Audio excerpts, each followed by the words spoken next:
Il y a dans la Bible une fonction qui s'appelle la sacrificature. Cette fonction est dévolue à un groupe d'hommes qui ont été séparés du monde et qui sont voués de manière exclusive au service de Dieu. Ils n'ont d'autre vocation que le service de Dieu. Dans la Bible, ces personnes s'appellent des prêtres. Depuis la Genèse, Dieu a eu ses prêtres. Le premier prêtre fut Melchisédek, prêtre du Dieu Très-Haut, qui donna le pain et le vin à Abraham. C'était un prêtre qui s'était lui-même mis à part pour le service de Dieu. Depuis la Genèse jusqu'à la formation d'Israël, il y a eu des prêtres. De la venue du Seigneur sur cette terre jusqu'à son départ de ce monde, la fonction des prêtres s'est perpétuée. La Bible nous dit qu'après son ascension, le Seigneur Jésus est aussi allé devant Dieu, officier en tant que prêtre. En d'autres termes, le Seigneur Jésus s'est entièrement dévoué au service de Dieu. Pendant la dispensation de l'Église, le ministère de la prêtrise continuera. Au début du millénium, ceux qui auront part à la première résurrection seront sacrificateurs de Dieu et de Christ, et ils régneront avec lui pendant 1000 ans. Apocalypse 26. En d'autres termes, pendant ce millénaire, les enfants de Dieu continueront de servir en tant que prêtres de Dieu et de Christ. À l'égard du monde, ils seront rois, tandis qu'à l'égard de Dieu, ils seront des prêtres.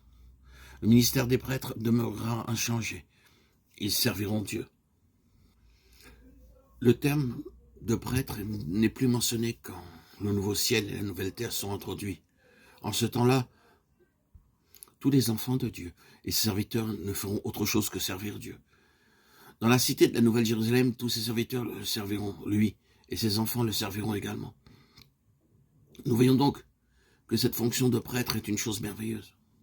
Elle a commencé avec Melchisédek, qui était sans généalogie, n'ayant ni commencement de jour, ni fin de vie, mais rendu semblable au Fils de Dieu, demeurant prêtre continuellement. Hébreux 7.3. Dans le premier livre de la Bible, seul Melchisédek fait office de prêtre.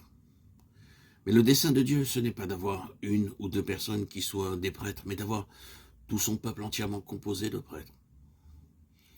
Dieu a choisi les Israélites. Quand les Israélites sont sortis d'Égypte et qu'ils sont parvenus à la montagne du Sinaï, Dieu a demandé à Moïse de dire au peuple: « Vous serez pour moi un royaume de prêtres et une nation sainte. Voici les paroles que tu diras aux enfants d'Israël. » Dieu a dit aux Israélites qu'ils devaient être un royaume de prêtres. C'est une déclaration qui nous est difficile de comprendre. Pourquoi Dieu a-t-il dit une telle chose? Ça signifie que toute la nation devait être constituée de prêtres. En d'autres termes, il ne devait pas y avoir de gens ordinaires dans cette nation, mais tous étaient des prêtres. Je peux vous déclarer que c'est cela le dessein de Dieu, l'intention de constituer un royaume de sacrificateurs.